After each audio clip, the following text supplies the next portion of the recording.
I'm Greg, your sabbatical pastor, and my pronouns are he, him, his as well. Today's opening prayer is inspired by the book Braiding Sweetgrass, specifically the reminder that in many Native traditions, they start every meeting with a list of thanksgivings, which we're going to do at the end. But we're going to do a little bit of both. So let us bow our heads together and offer up thanks. First, for this land that we are on, land that was not originally ours, but land that we seek to be inspired by and be good stewards of. For our ancestors in faith, the individuals that helped raise us to become the people that we are today. For our predecessor churches and denominations, the Christian church, the Congregational church. And for the ongoing trend of the United Church of Christ of welcoming in more and more people. So we give thanks for our sister traditions that walk with us now as one. The Evangelical Church, the Reformed Church, and so many other individual churches and individuals that have come to us from other faith traditions or more no faith traditions that may have felt like refugees of faith, but have turned out to be living conduits of the Holy Spirit. We give thanks for the loving, laughing spirit in this place. We hope to find some even today while talking about budget numbers and talking about the future of the church. Because we know that through you, God, all things are possible. And so we set our hearts and our sights on you, our Creator, our Redeemer, and our Sustainer. Amen. Amen. And Greg will now read us our civil discourse policy. I wasn't kidding. Apparently, I'm your babysitter. Here is this church's civil discourse statement. And actually, before I do that, I just want to say, this is not uniform in all UCC churches. So just know that. We commit that our dialogue with each other will reflect the spirit of the Scriptures, which tells us in relating to each other to be quick to listen, slow to speak, and slow to become angry. We pledge that when we disagree, we will do so respectfully, without judging others' motives, attacking the other's character, or questioning the other's faith. We will be mindful of our language, being neither arrogant nor boastful in our beliefs, as we strive to be completely humble and gentle, be patient, bearing with one another in love. If you agree to this, say amen. Amen. Next order of business is to approve last year's minutes, the 2021 minutes. I would entertain a motion to do so. They're in the annual report that you have. It's been moved. Looking for a second. Got a second? All in favor of approving the minutes, please say aye. Nope. Just a moment, please.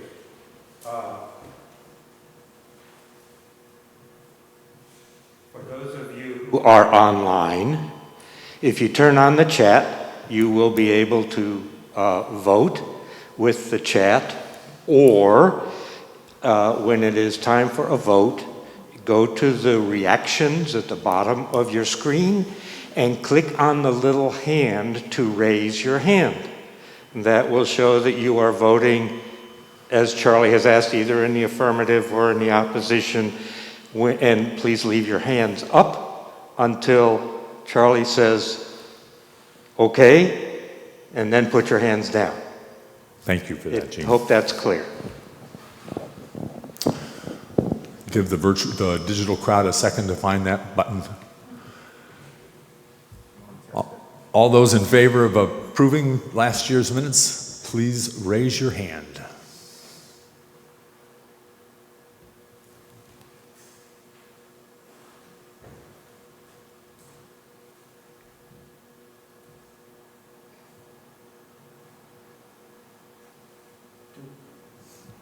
And thank you. And those opposed, please raise your hands.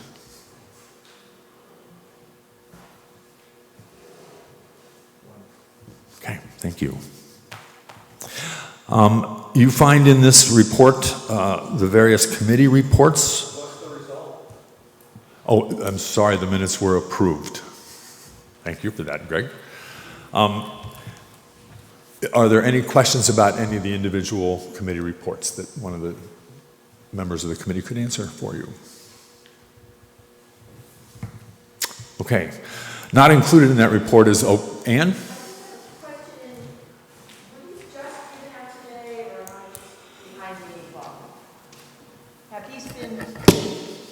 Was there a reason that have these been published long before today? The report was available last week. Okay, all right, I didn't know that. Okay, Sorry. I don't know about the digital process of it, but the report was available. The budget was only available today. Okay, Except digitally. Okay. Thursday? Okay. On the email blast, a digital copy of the reports and the budget went out. So you were getting paper copies of the budget today, but they went out via email. Thank you, Ann. Any other questions? Okay. Our next order of business is to approve the list of officers, which you find inside.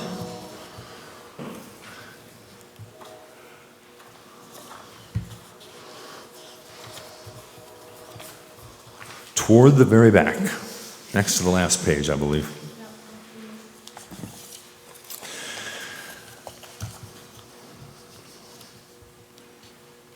There is room on each of the governing boards for additional members. Is there anyone here that would like to serve on one of those boards? Anyone digitally that would like to serve on one of those boards? Not yet. That will change. Then I would entertain a motion to accept the list of officers as presented. It's been moved. It's been seconded. We're about to vote. All of those in favor of the list of officers, please raise your hand.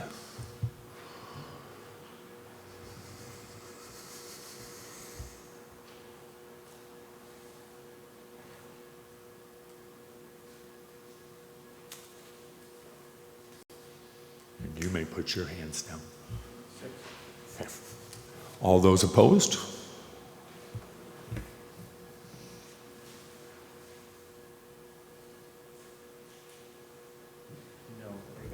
Okay. The list of officers has been accepted. The next one is the approval for the suspension of bylaws, which you essentially just voted for when you didn't volunteer to fill out our committees. And that's all it means. We are talking about the section of our bylaws that deal with composition of the council and the committees. We've asked twice for suspension. We're asking a third time, this time with a verbal commitment from Dottie and me that we will come back to you sometime in this next year with a restructured proposal. But it feels wrong to have a document that says we will have 12 deacons when in reality we have 6 deacons. And we're just trying to be upfront and honest about that gap. But that's going to be a big part of our focus, I hope, in the year to come. We'll deal with that a little bit later in the agenda today. But we would like your permission to continue to work with suspending the bylaws regarding the composition of committees. So I would entertain a motion to that effect. It's been moved. Looking for a second? Been seconded. All those in favor, please raise your right hand.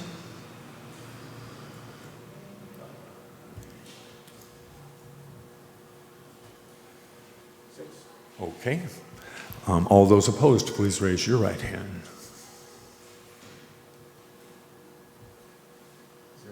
And the motion is passed. Thank you very much. Charlie? Yes. I am so embarrassed that I'm the guy to say this.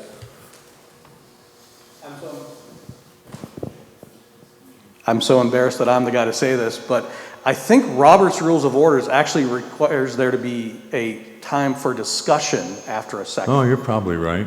So,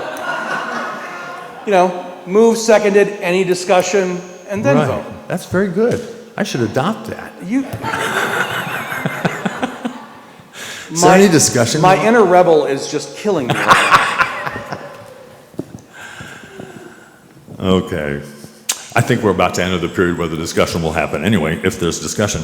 Hello. And that's our, sorry, Margaret. I assume, I won't take it personally that as a woman I've been twice overlooked today. What? But, questions are included in discussion. Since 2 years ago, coming back to Bethany Church, it has been a huge mystery to me who's on the council. And I only see one name on here, Joy Kasich. Who is on the council? Is anybody else besides Joy? She must get lonely at meetings. It's easy to get a quorum. That's a very good point, Margaret. There's, Do you want to recite that? there's one person from each committee that is invited to come to the council. There are co-moderators. There's the there's the, whatever Terry is, the Clerk. wonderful secretary clerk, and the pastor, And the treasurer. the treasurer.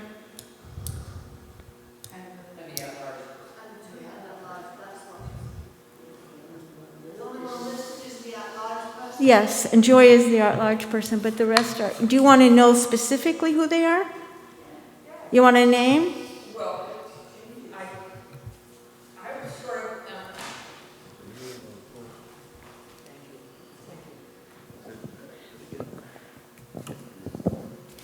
of, I guess, I'm naive. I didn't see any reason to keep it a secret. So some of us don't know the Yeah. history and the Good catch on organization your part. of this church as well as, Irene Schaefer does.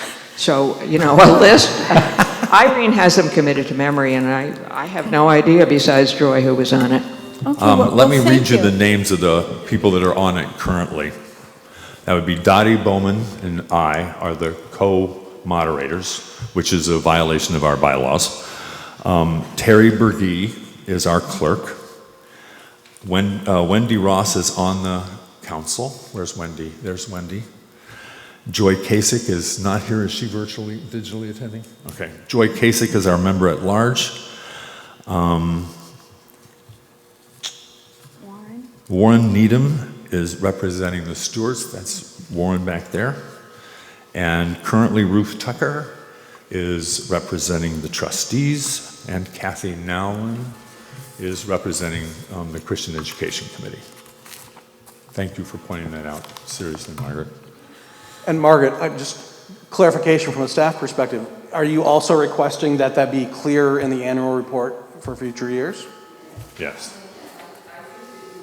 I think a consensus just said yes. Okay. Wendy? Thank you. I disagree with that suggestion because the committee, often the person who may be representing that committee is not free to go to a particular council meeting and someone else is nominated, so we cannot say that only one person from that is the main representative, but it can change every month depending on that person's availability. So to put that, like for example, my name only as a representative to council under diaconate is not a true reflection of what may happen.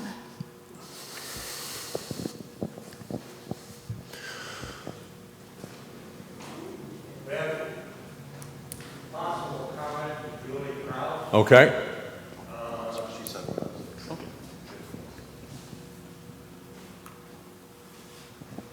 Julie, you can unmute.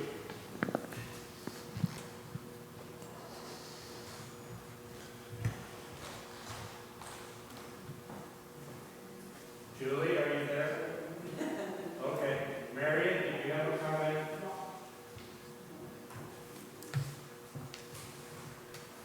I don't know if they can hear me.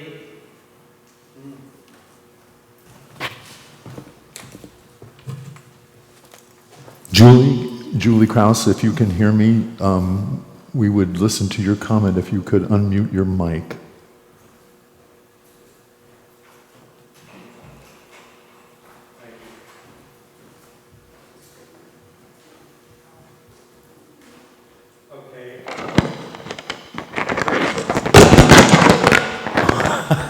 They may have had their hands up from a vote and it didn't go down, so I will. You can see it up on the We'll screen. assume that their hands are down.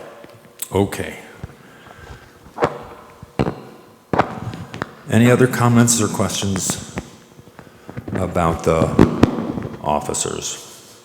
The other thing, quite honestly, we're looking at the leadership structure of the church this year. So what we bring back to you may be vastly different than what the clarification we just sought. I think we're trying to figure out how to adjust ourselves to fit new times. Let's move now to the financial report, separate document. Julie's hand is up. Julie? Go ahead, Julie.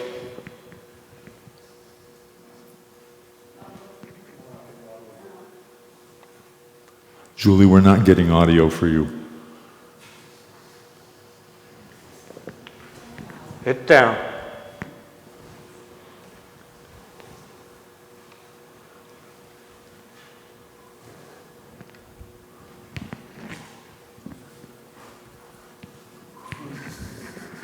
Go ahead. Randy, why don't you come up and...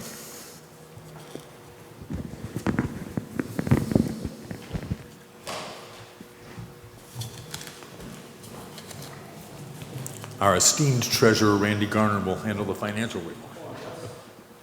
Let's get this addressed first. Okay. Before we do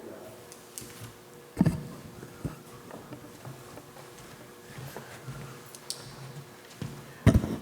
So it does not appear that we're able to hear the audio of anyone that it's streaming in via Zoom. So if I could make the suggestion that people type their comments in the chat and then we can have Jean read them out. Does that sound all right?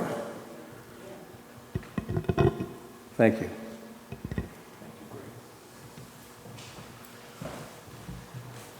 We all set? Oh.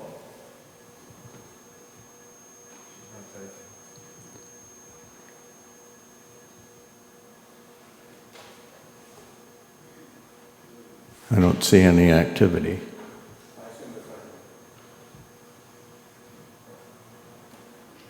Does it show if someone's typing? That little thing. Does that show up, Gene? I'll let you know. Right now, there's no activity. more.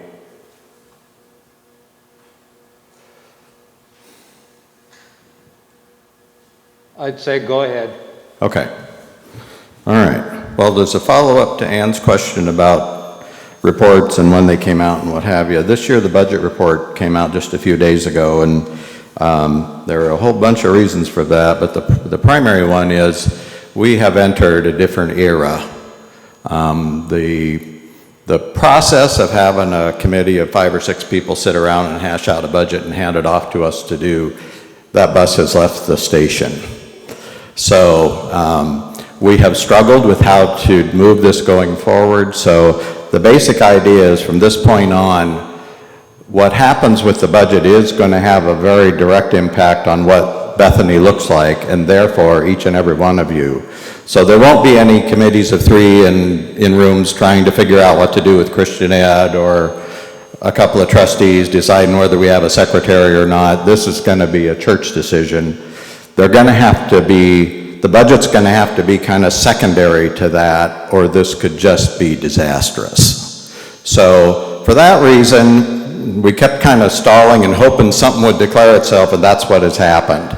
So we just finally, earlier this week, put a final idea to the to council for a budget to look at this year. And I will quickly say, I'm going to go through kind of each section on the budget. Really don't feel like we need to waste time talking about the year we're currently in. Nothing happened other than what we said was going to happen. So I really hate talking about what happened when what is about to happen is so darned important, I hate to waste any time on it. But if somebody has a specific question, happy to answer it. I'm just not going to spend any of my time on it. So what we're actually, when we get all through with this, what we're actually going to be asking you to do.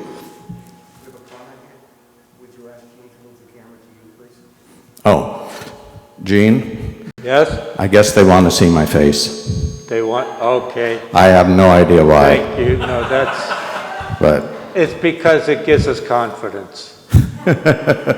okay. Anyway, so what we're going to actually be asking you to do is, we've got a 12-month budget, which is basically last year's budget with some obvious changes that had to be made on fixed expenses, which I'll discuss as we go through it here in a second. But we're only going to ask you to authorize us to operate on that budget. Initially I said 6 months, but I actually think we need to say 7 to get through January, so that it will force us to do some of the hard work that really has to be done. Probably should have been more of it done prior to now, but the old saying, necessity is the mother of invention. Well, we have necessity, and we're going to have to start inventing. So we will be asking you to say that this is the framework for a budget, but we are only authorized as a church to actually function under that budget until January 31st. And between now and then, there can be whatever needs to happen with brainstorming and what have you to set some direction for the church. Certainly nothing specific until Kim is back. None of us felt comfortable doing a bunch of crazy stuff and have her walk in August and say, what did you do? You did what? So we're not going to do that. But that doesn't mean we can't begin some discussions, and that will come up in a little bit later. The current... Randy, it's me again. Julie did comment to Wendy's comment. Wendy's comment is well taken. However, listing the people on council is meant to show who the church or committee has chosen. Each committee is free to designate the person who represents them on council, and the council agrees to that representation. That's Okay. so. I had my hand up to that similar comment. I'm just going to quickly say that those positions, I believe, were meant to be somewhat floating to give committees their form. So it may be more of an informational thing that was put on the bulletin or whatever, but I don't think it's intended to be adopted in annual report. We never have. But Margaret's point of getting it out there somehow, I totally agree with. Anyway, where was I? So that's the idea of the 7-month budget, is to say that in January we have to have a meeting and say, okay, this is where we're headed. And we need to, at that point, come up with what's going to happen from February on out. Because we can't afford to just kind of fall asleep at the wheel here and arrive at this time next year and try and sort this all out. That could be absolutely catastrophic. So that's kind of what we're looking at. I'm going to quickly, any questions on those comments so far? And then I will proceed to go through each section. Margaret. This budget is in effect till, you said this budget is in effect till the end of January 2000, what's next year, 23. But these are not 7-month figures. These are... Correct. I have absolutely no idea how to do 7-month figures, because everything's all over the charts, and I didn't really see a point to it. It's just operating on this basis for 7 months, and then we come back to it. So I think in the process of kind of quickly going through each section, it's going to also kind of address a couple things that happened last year as a sidebar, which you might find helpful. So I'm going to start with the income section. The things that I think deserve some comment. So pledges and offerings, fantastic. We actually were able to bring in essentially what we did last year. And I think that speaks to this congregation's devotion to the place and not, bailing ship on us. Fundraising activities, skipping down a couple lines, have put back into the budget. I had initially subtracted $4,000 or $5,000 from that line item because we haven't kind of been doing TNT auctions, but I understand there's a framework for that and people that are going to be running it, so we put that back in the budget. The next line item, the federal stimulus funds, that becomes a part of this tsunami wave that we have been telling everyone about for 2 years now. We knew that the budget cycle after this would not be a surprise to anyone. Anytime I've got in front of a mic or typed anything, I've included that as a part of the message because it wasn't even a projection, it was a fact that in the following budget cycle, we got a bunch of income sources disappearing. That would be the first one. So that actually hits in this budget cycle, the $11,000 that we got as a part of the Paycheck Protection Program, which was totally forgiven. We didn't have to repay any of that. The transfer from Christian Ed, the $13,000, that is the last of those funds. We started out with somewhere $60,000, $70,000 that was collected a number of years ago to kind of help feed that position. Those are now, with this next budget cycle, gone. So that line item in the following tsunami budget will have a 0. A couple of years ago, we made the decision to draw down some gains from our endowment, and we made the decision to go ahead and draw 2 years worth of that. I think anyone sitting here now can understand what a wise decision that was. We certainly would not want to be doing that right now. We drew when the market was really high and took we took $32,000 of gains and split them between last budget and this budget. So that will be a 0 next year. Expense savings from prior year budget, and that will end up being whatever it actually is when we close the books out for June 30th. We got a nice little surprise last week, no idea how or why, but PayPal, everybody knows what PayPal is, that's the outfit where you can send money to people through it. Through their charitable arm, donated $6,500 to Bethany Church. No idea why. Somebody must have asked, I guess, but if they did, they're not speaking, or PayPal I have no idea. So that showed up in this current year. So what that means is that expense saving from prior year budget is actually going to be probably at least $20,000, and it might be a little more depending on how June pans out to carry into that next budget, which will go a long ways in eliminating the red ink that's at the bottom of this draft budget. So that's coming up. I decreased the line item for 1 great hour of sharing and neighbors in need. That doesn't have anything to do with what we actually do. It's just reflective of what we do. So in other words, whatever I put in as income from those 2 items, you'll also see the same dollar amount as an expense. The numbers will be whatever they are. They will match. So whatever we take in for neighbors in need is what we're going to send. So it's one of those things that's in the budget as informational only, but it has 0 effect on the overall budget. We just wanted to make sure people saw, because it was always a fairly large amount of money that we sent them, and for many years you never saw it. It wasn't in the budget at all. We just sent it off to them and never really acknowledged to the congregation through the budget that was happening. But overall, because largely due to the loss of the federal stimulus funds and a little bit of a decrease in Christian Ed Reserve, you can see that income's down about $15,000. Any questions about the income part of this draft budget? Okay. So we'll just kind of take each section as it comes. So Christian Ed, of course, one of the big areas that will be discussed. We have a hand up somewhere? Oh, Kathy.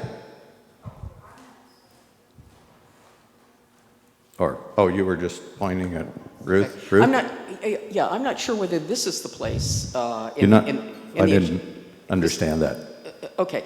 The under use of church in our income line item. Yep. We expect that actually to increase. We've had a large number of inquiries about using our facilities. The trustees are in the process, and at our next meeting we'll be almost solely devoting the meeting time to coming up with new criteria for how we rent out the facility. So I tend to think that thankfully will increase. I don't know how much yet, but it will increase. All right, so that might be there to help us when we start tackling the next problem. I have a comment about income, maybe not today, but in the future. Some of us are in a position where we can't give a whole lot more right now, but there will come a time when our future giving may need to come from the endowment. And so I invite and encourage every one of us to consider in our life planning how our funds will be used when we pass away. Part of that could be, and I encourage you to ask the stewards if you have more questions, but how does our giving continue past our living so that the church can continue to thrive and do the ministry that we all appreciate? Something to think about, and I encourage all of you, contact a steward if you want more information. Okay, so moving on to expenses. Christian Ed, the very first one to come up. As you can see, this budget funds that position for the entire year, even though we've only had less than half of the money coming out of the reserve. We've always funded about half of the position out of the regular operating budget. It all hasn't been funded out of the reserve. The reserve was just there to kind of help. That does not mean that this church may not make changes to that position moving forward, but that's not anything that's going to happen now. It'll be one of the things that, just because of the size of it, we have to figure this out. And so that most likely will be one of the discussion points when we get around to that portion of trying to decide how to deal with, that following year. And keep in mind that budget surpluses flow into the following year. So it does behoove us to make some proactive choices that are actually going to affect this budget, because anything positive from those efforts will help reduce the size of the problem next year. So that's one of the reasons why saying by January we got to have a plan. We got to sink in and get this figured out, all of us. There won't be 3 people doing it, folks. At this point in the game, you won't have any officers if that is what the expectation was. That is way too big of a responsibility for any committee or council or anything like that to take on. It'd be totally inappropriate for 10 people to chart the course of the church. It's our church, not a committee's church. It's our church. So that will be one of the discussion points. Nothing really to talk. Any questions? I'll stop at each section in case you have a question in that section. But just to reiterate, at this point in time, there are no anticipated changes in the Christian Ed program. That is a future discussion.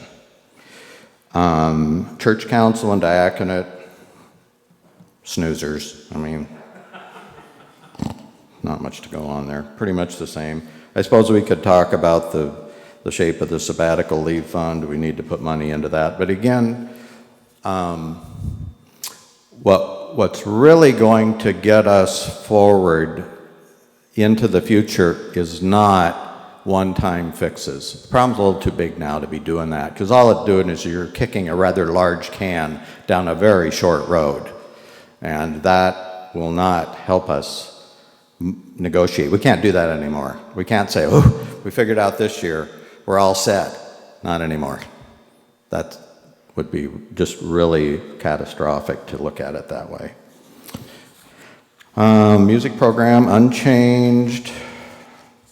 And then flipping to the next page, missions unchanged other than there again, you'll notice I reduced 1 grade hour of sharing and neighbors in need to match what we project for income from those. And again, whatever we receive will be sent. No changes in any, in pastoral salary, nothing's changed there. We could get some kind of a health insurance cost increase coming, but we don't have those numbers yet, so I don't know what to say there. They held the line last year. The National UCC Pension Board, I think, does a fantastic job of administering pastoral health insurance benefits in our estimation. I'm seeing increases there that are substantially lower than what I'm seeing as a private employer in this state. So, but we don't know. Those numbers won't be released until late in the fall. So we could have something happen there. Trustees, again, this is pretty much the same. The big elephant in the room there is all of us know we're all living with this, heating fuel. So we pre-bought our heating fuel last year at $2.41 a gallon. We paid that for it. Well, we used all of it. We had a cold winter, so we actually found out, because when you use it all up, they start billing you the current price, pretty much double. Yeah, it was $4.40 something, and that was a couple of months ago. I have no idea what it is now.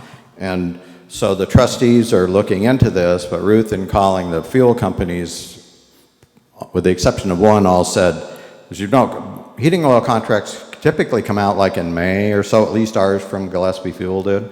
Now they're saying end of summer. I'm sure they are terrified to know what to do. So for this budget, based on what I had seen to date, I just doubled what we paid for heating fuel last year. I don't know if that's going to be right or not. Hopefully it's not any worse than that, but I don't really know that it won't be. So, but we had to put something in there just to indicate that that's a massive change.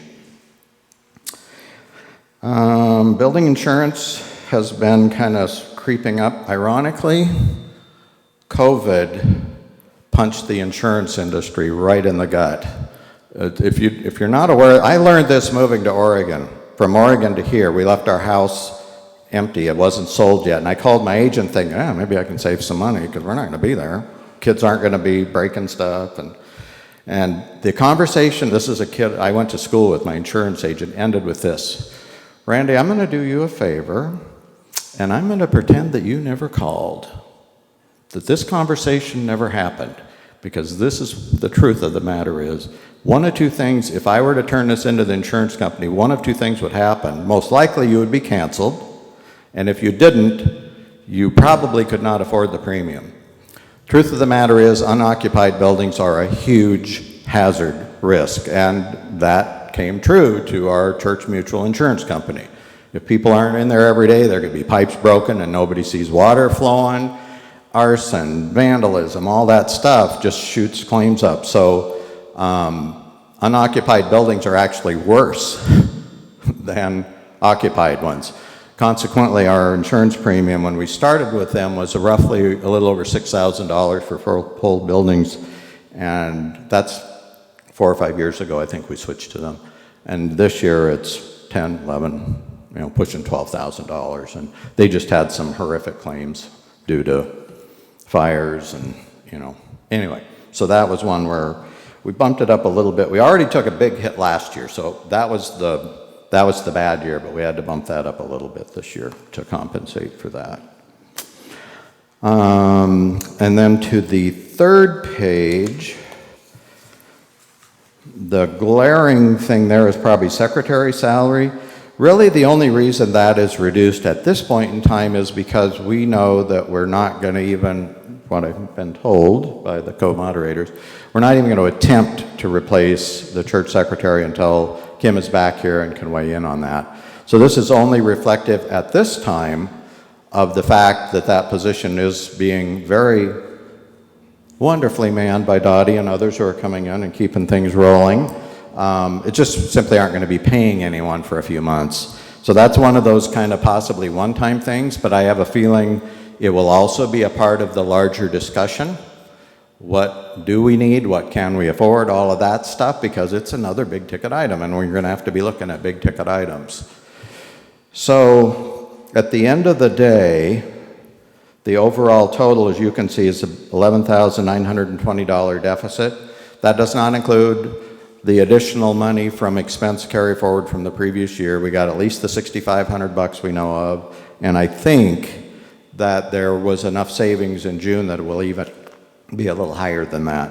But needless to say, the current budget does not even really need to be tried to solved. It's very close. It's close enough, and in fact, it may be balanced.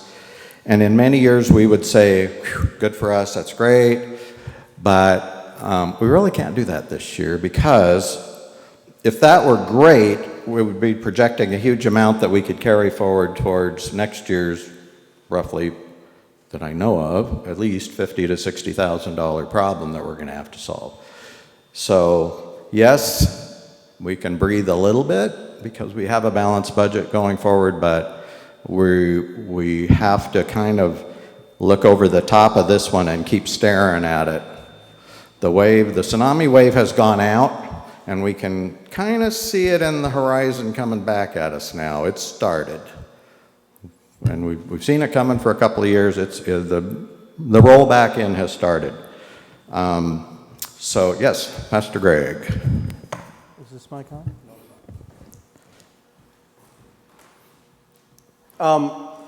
I'm not speaking as a pastor in this moment, just as someone that's aware, and I also want to extend my apologies to council for not thinking of this sooner, but I realize that part of the way in which the budget is being balanced is that in this year of very high inflation costs, that none of the staff are getting any raises whatsoever. Not cost of living, not performance-based or anything else. And so while we do talk about balanced budget, I think it's also important for this faith community to recognize how that is happening. And that is, I would encourage that to be part of the larger discussion as well. Sure, absolutely. Any other questions or comments about any of this so far? Yes, I have one for the trustees.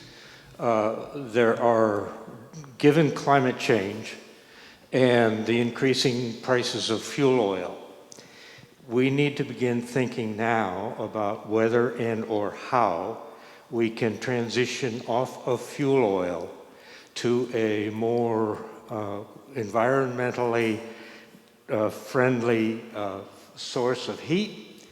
And there will be, if the legislation proposed in Vermont last year that missed by one vote in the House, if something is addressed, there will be a push in Vermont for all of us who are dependent upon fossil fuels for heat, begin to think about how we can transfer off of that and onto something more sustainable.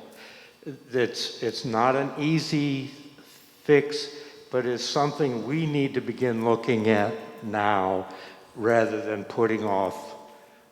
There will be significant state and other kinds of funds to help with that, I'm sure, but we need to begin thinking about and getting building ready. So that'll be something to throw into the pile when we start talking about, moving forward. Just quickly, for those of you who don't know, we presently are purchasing solar power for our electric. So we've at least got that. We're through Lecon's cooperative. The electric all goes towards solar power. We're not paying Green Mountain Power anything. So haven't for a couple, 2 or 3 years now? Yeah. So again, what I'm asking is that this is the framework for a budget, but I'm really just looking to get this approved through the end of January, and I will not support approving it beyond that, because I think it would be a really poor move on our part to do that. And then the work begins.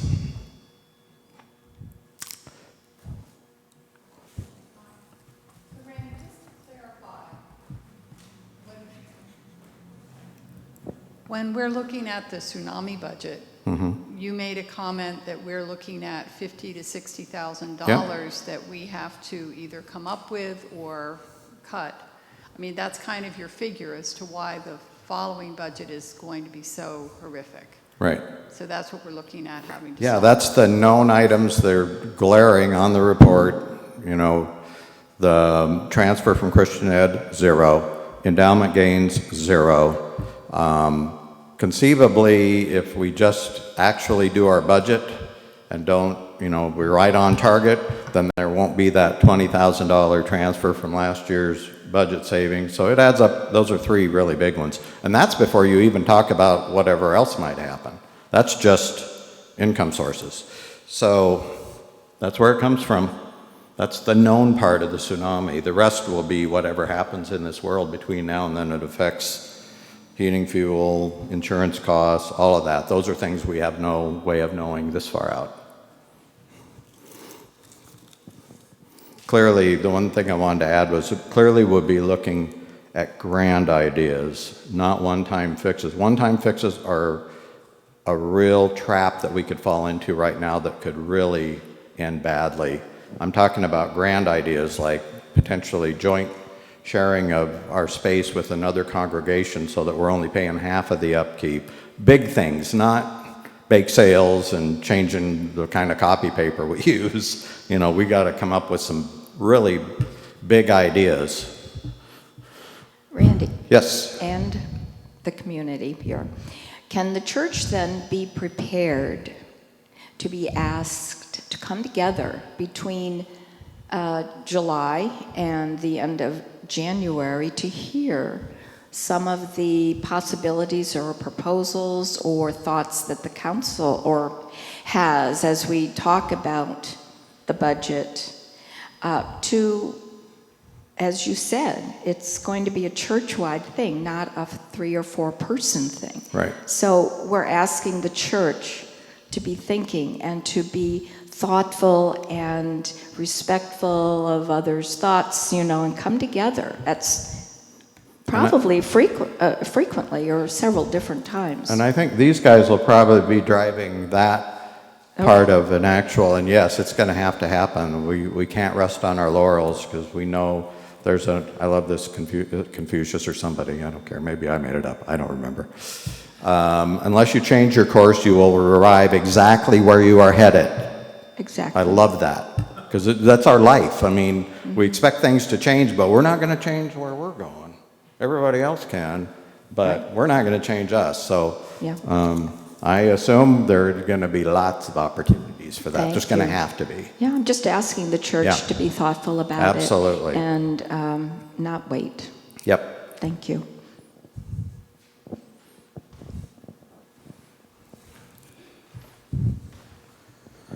I really like grand ideas. I know you do. We actually need 50 grand. So we need 50 grand ideas.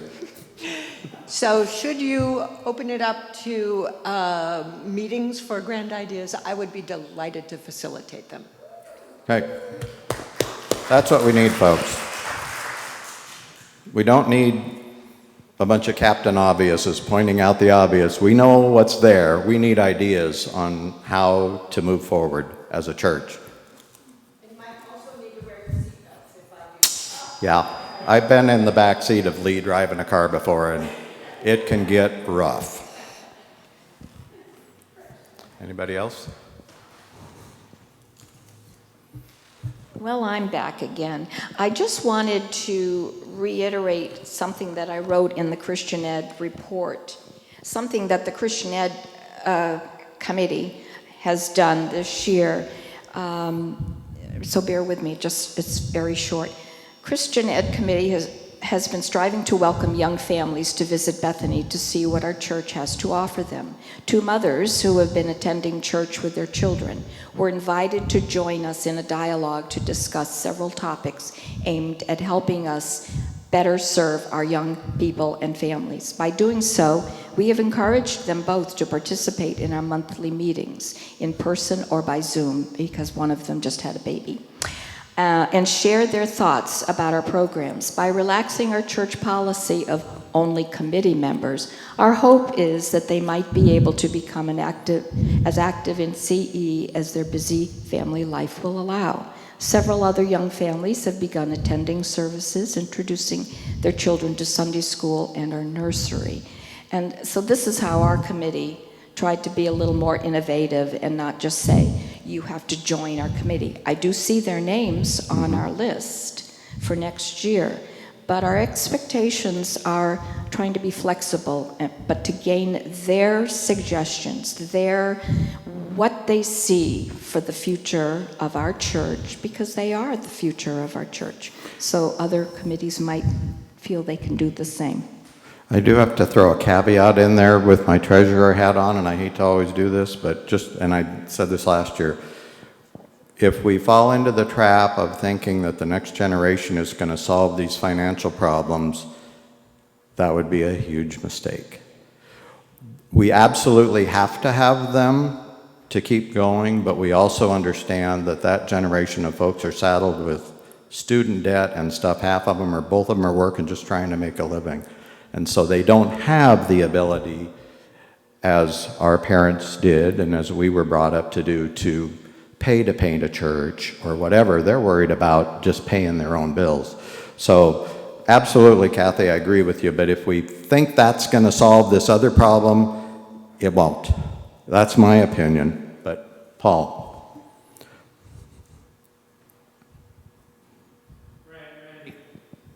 Randy, Yeah. I would put a coda to your comment. Mm-hmm.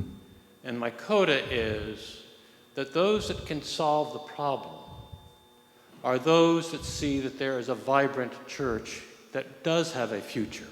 Mm-hmm. And that future is dependent precisely on what Kathy was talking about. Mm-hmm. That financially, in the short term, the next generation does not itself solve our problem. Mm-hmm. But unless those of us who can solve the problem see that those people are here as the future for this church, Mm-hmm.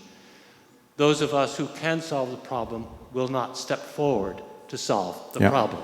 Totally So I see that yeah. there is an inherent linkage between Mm-hmm. what Kathy is talking about and the reaching out to the next generation, okay, and being able to solve our immediate financial problem. Yep, I cannot disagree with that.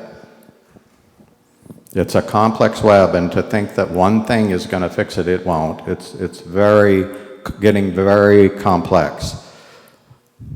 But I know for years that was all we really ever talked about for church growth. Get the young families, get the young, and right now, in my opinion, that is absolutely has to be a focus. It doesn't do any good to have a church if the next generation just doesn't come at all. We got to get them in here, obviously, but we can't put the blinders on and survive the short term while we're waiting for that to catch up. Anyway, so I think I totally agree with you, Paul and Kathy. Just wanted to remind us. Yeah. Yes, Sharon. We've had plenty of emotion. Yeah, that'd be great. Yep. I move that we accept. Charlie, are you asking for a motion at this point? Yes, the floor is open to a motion to accept the budget as printed to be used for a 7-month basis from June through January, with the understanding that the church is responsible for readdressing this budget and coming back to the membership with a proposal to finish the calendar year or the fiscal year prior to January 31st. Only correction is it actually would be July to January. Sorry about that. Yeah. July to January. Is there such a motion? So moved. Sharon Reeves. Second, Ruth Tucker. Any questions? Any discussion? Make sure you check our digital attenders.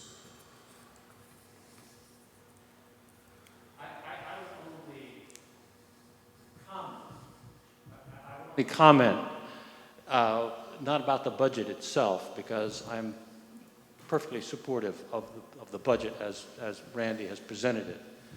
I just want to make a comment that we could not be dealing with the difficulty of our current situation without Randy's leadership, which for years has helped us see our way forward and is now wrestling with and putting on the table for all of us to see very clearly the complexity of the challenge that's before us. And I think we as a whole congregation owe Randy, not only for this year, but for multiple years, a great debt of gratitude for his leadership in the financial management. Amen.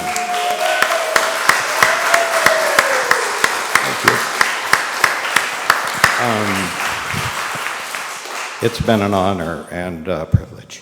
Thank you.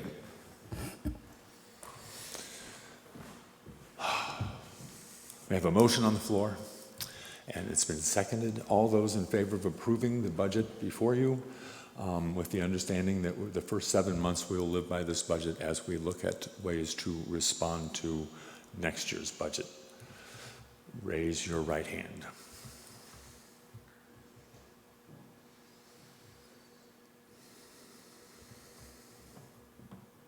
Okay, all those opposed, yeah, thank you, hands down. All those opposed to approving the budget, please raise your right hands. Okay, I'm going to declare that the budget has been passed as moved.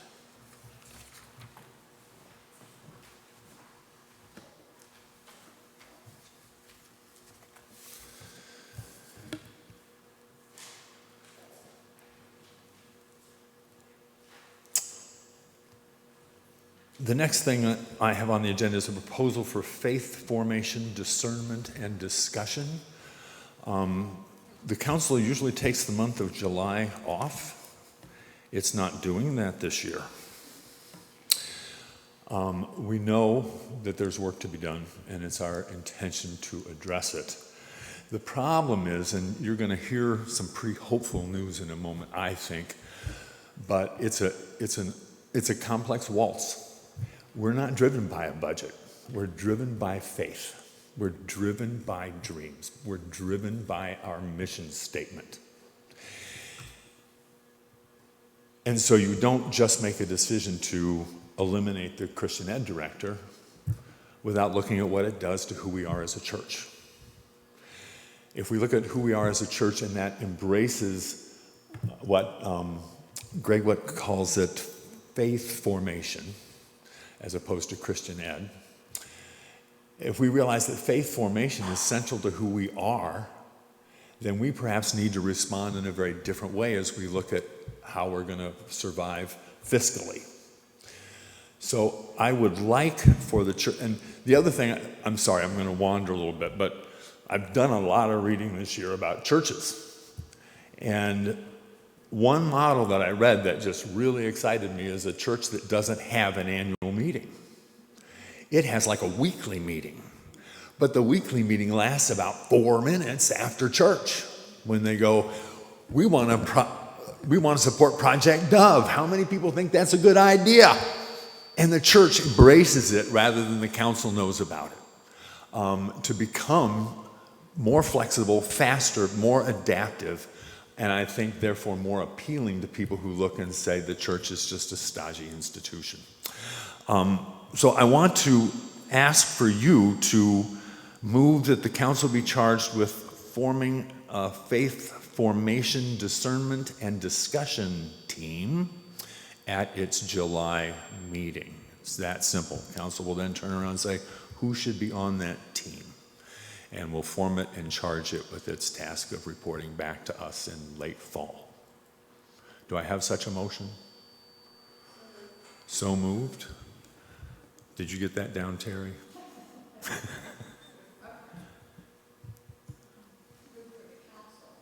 Yep, to form a faith formation, discernment, and discussion team.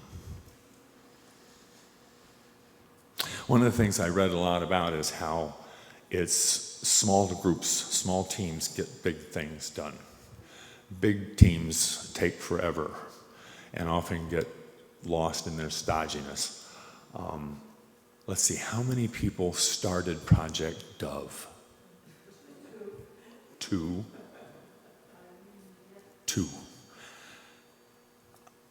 How many people started Bethany Loft?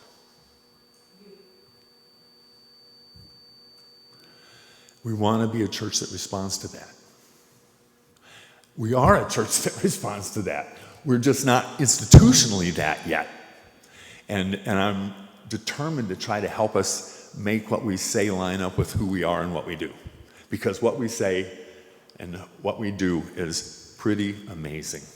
And I'm honored and moved to be in the position I'm in. All those in favor of, yes, discuss the motion. Sorry about that. We have a motion from we have a comment from Okay. Lavante. Yep. And I'm not sure, I may be able to hear her if she speaks. Go ahead, Marion, and see if we can translate. Jean, turn your mic on. Marion, if you can hear me, please go ahead and speak, and I'll see if I can get that into the meeting.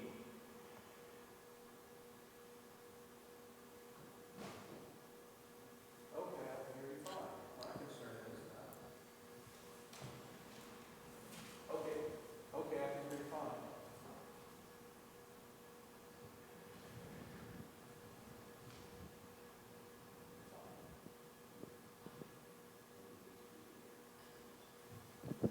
All right, I'm going to read the chat. The question, I'm going to read the chat. Oh. If we have a grand idea that comes to us. Okay, Marion, we are finding that that's coming through on the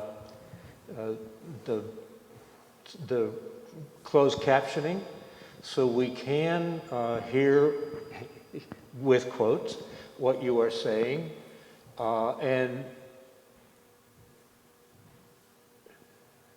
well, okay, who would we email with a grand idea is the question. Thank you, Marion. You can email me at cmcmeekin,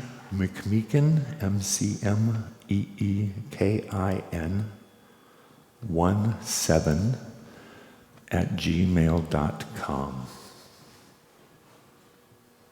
Thank you for that question.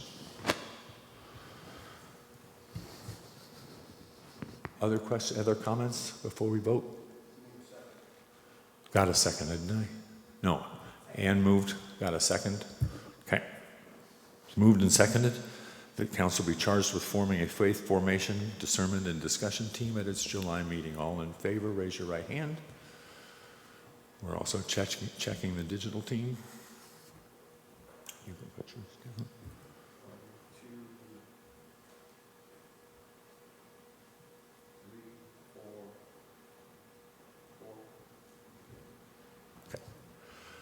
The chair's the co-moderator's gonna declare that the motion has passed and the council is so charged. I'm not a person who talks about, excuse me, I'll get teary, talks about discerning God in my life. I either have it or I don't. And I don't proselytize well about that. But I've had an experience, comes in 3 stages that I need to share with you as your co-moderator, that remind me that I do need to listen to God and that God is perfectly capable of interfering if I don't pay attention. I have been troubled about this church for months. It's a place I love. It's a place I've spent years of my life. And it's a place that we can see has issues. We are so fortunate that we have the issues we have as opposed to the issues we could have if you stop and think about how many times today have we been grateful? How many times today have we had things to celebrate? Where we see problems are often in dealing with the very call we have, I believe, by the Creator to address where the world isn't balanced. What a healthy place for a church to be in. And the budget I will not minimize. It's real, and we can't ignore it. But we also need to do what Paul has called us to do, which is to respond with vision and not just with reaction. And I've struggled with how to do that. I wrote a letter to the congregation that you never got. Council got it, so they'll tell you I'm telling you the truth. And it talks a lot about how grateful I am to see all the things that happen in this church. And when I start feeling overwhelmed or busy, I take a look at all the other people who are busy too, who make this church so dynamic. So what do? What do I do as a leader? And I think it was at a council meeting, Greg said, I think the UCC, I think I saw something online about the UCC having a conference that you might want to check out, Charlie. So I did. And the conference is called The Space Between, the Emerging Church in a Post-Pandemic World. The conference is in Missouri. It's September 19th through 21st. It's virtual. It uses a TED Talk format where a guest speaker speaks for 15 to 18 minutes, they claim. And then there's discussion. Wow. Where we hear multiple viewpoints from many different churches about how they're responding to some of the same things we have.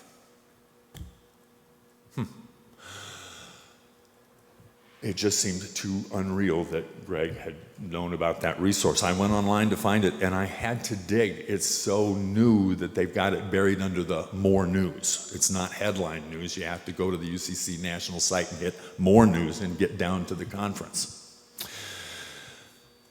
So I decided I'd respond to it, and I wrote them an email, and I said, man, I'm so interested in your conference. Here's my problem. I don't want to come. I want everybody in my church to come.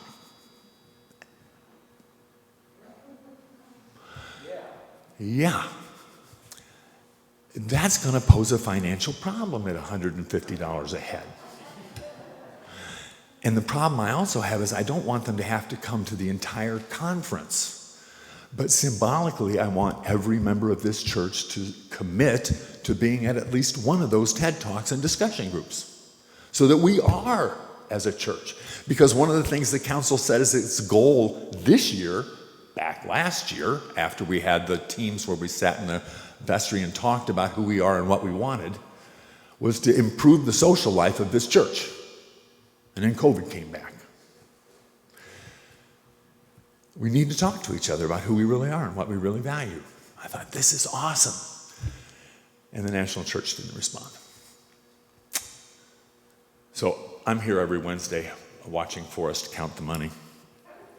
And so that's become some of my church time. So the following Wednesday, I wrote to the National Church again. I said, I'm a little sad because I haven't heard anything from you guys. And I got an annual meeting, and I'm thinking about using this as a real important building stone. I'd love to get a response. I got a response. This time I sent it to a different person. I sent it to the aide to the president of the church instead of the conference head. And the aide wrote right back and said, I just checked. You were responded to. We don't know what happened to the email, but here it is. Oh. And I had a phone conversation with her, with the organizer of the conference. And it took her a while to understand what I was after. And she said, we never even thought about this as a model. We are so excited about what you're proposing. We want to interview you to find out what your church is doing so we can broadcast it to other churches so that they could do the same. And perhaps at the virtual digital conference, we'd hook Bethany Church up with 5 other churches in their discussion format.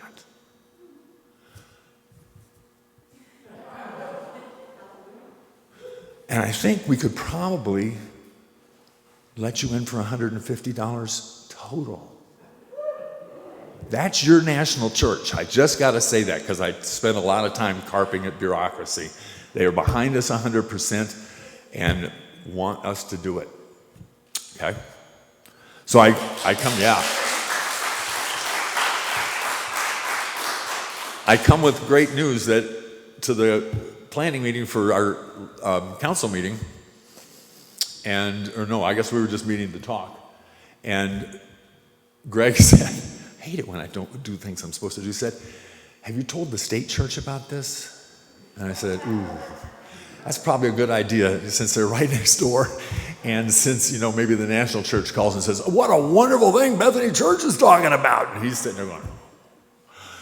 So we were discussing whether they were in or not, and I'll just walk over and find out. And I walked in and said, is Paul there here? And they said, yeah, but he's in a meeting. I said, do you know when he'll be free?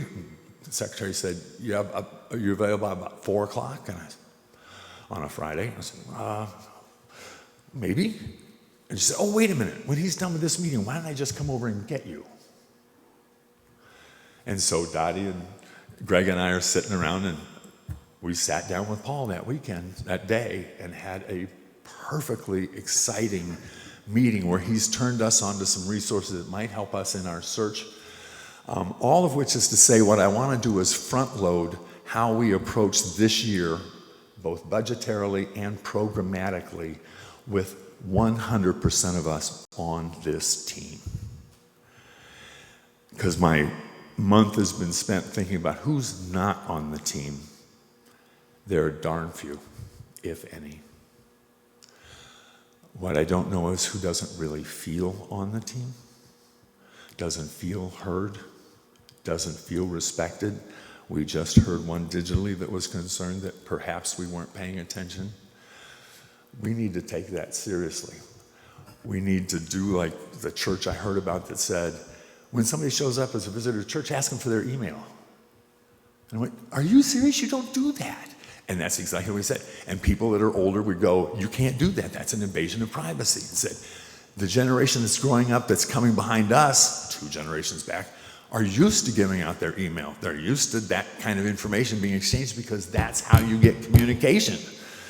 So the old guy has to learn from the young guy. I want your ideas. I want you to be able to sit down with others and talk. I want you to think seriously about whether you'd want to be part of that faith formation team, because I would certainly entertain volunteers. Much easier than playing God and trying to figure out who would be the right person. It's the person who's moved to have a voice at that table. So I want you to take seriously saving the calendar, June 19, 20, and 21. September 19, 2021, thank you. Let the record show. I wish I could be more specific, but this is all they have. And they talk about the breakouts, but they don't put times on them. And it'll be on Central Time, so I want to make sure I'm careful even about putting the right time so I don't call the meeting at 9 o'clock and find out it's really an hour later because their 9 o'clock is not our 9 o'clock. They have an impressive list of speakers. I've got a copy if you want to borrow it, or you can get it online. But I want to let you know that as co-moderators, it's one of the reasons we talked before we agreed to do this together. We want to make a difference. We want to take church seriously. And we're both excited about the opportunity. Okay. I think that does it except for closing prayer and thank yous. What? Oh, yes. Sorry about that. I keep forgetting the discussion piece. Paul. I would like to raise an issue that I believe is germane to a lot of what we have been talking about and hearing today. Not only your comments and Randy's comments, but the message that was given by Greg this morning as well. And the context for this comment is that Sharon and I really love this congregation. We are constantly animated and enthralled by the leadership that has come from the people you have been identified earlier today. And it goes back for decades. I mean, going back to the founding of the food shelf, the founding of the Reach, not just the Ukraine Now and the Bethany Loft, We could go down the list of people in this congregation who time and time again have led us in spiritual and faith renewal through action. We have also been a congregation that time and time again has responded financially to each one of those initiatives. I look, however, at the last page of the annual report, and I am disturbed by the fact that 2 long-term members of our congregation who have served in multiple capacities in this congregation have asked to leave this congregation. And I ask myself, why? I don't know why David and Pam Overstrom Palmer left this church. But it is a gut punch to me, because I have also noticed over the last few years a number of other people, long members of this congregation, who have in some way or another, voting with their feet, drifted away from this congregation. So I have this issue. I love this congregation and the people who have provided time and time again great leadership and response to the needs of our community and our country and our world. And yet something is missing because we're not a growing church. And I have to put that on the table. What is it that we are missing when we know that we have such a rich foundation of people as members of this congregation?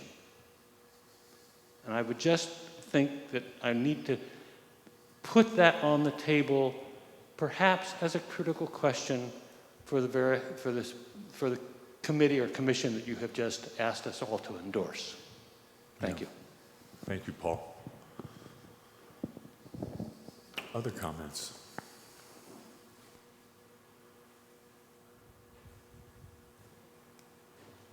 Is there one online? Yeah. I don't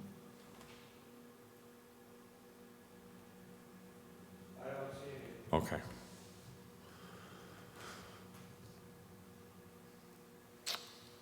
Okay. I think I'm looking at my list of thank yous, and in the interest of time, some of them have already been thanked. Just important to end with kind of remembering some of the people that we can take for granted. I'd like to thank the media team.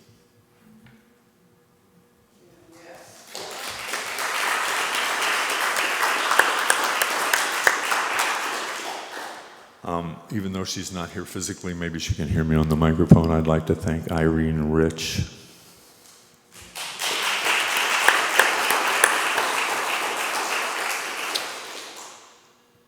And in her absence, I'd like to thank Kim.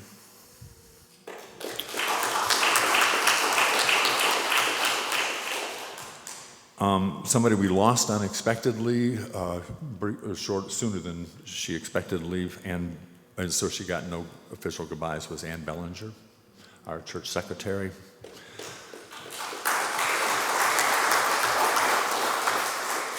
Ashley, our media person.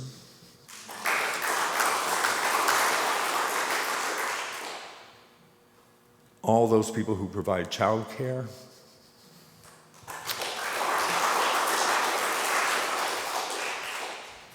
Our food providers. Wendy already noticed it, but my golly, when we need food, we get food. And I thank every single person that does that. I'd like to thank our faithful church choir. And like all committee members, please just to stand or raise your hand if you're digital, who serve and attend meetings and work. There's a hand. There's a hand. There we go. These are people who love you. The school kit team, those who sewed all the school kits this year under Dottie's leadership. And finally, with increasing affection, I'd like to thank Greg.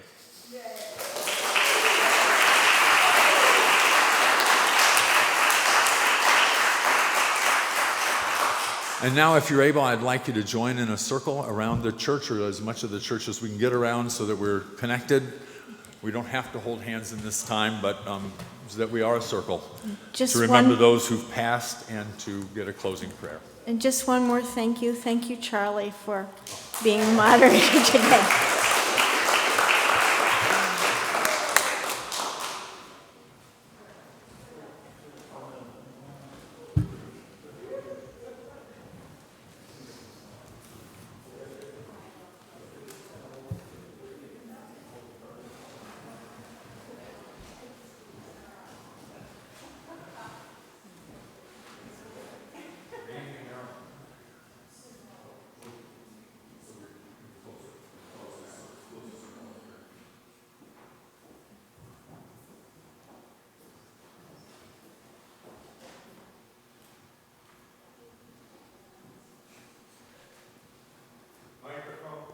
Right here. So this is another instance of you needing to teach the new guy. How do you do the memorial? Is it just simply the reading of the names? All right, so we'll read a name and then we'll pause for a moment of silence. Mary Hutchinson. Betty Edson.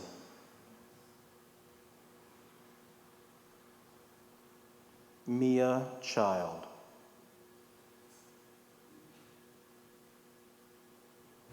Beth Kittle. And Alan Hood.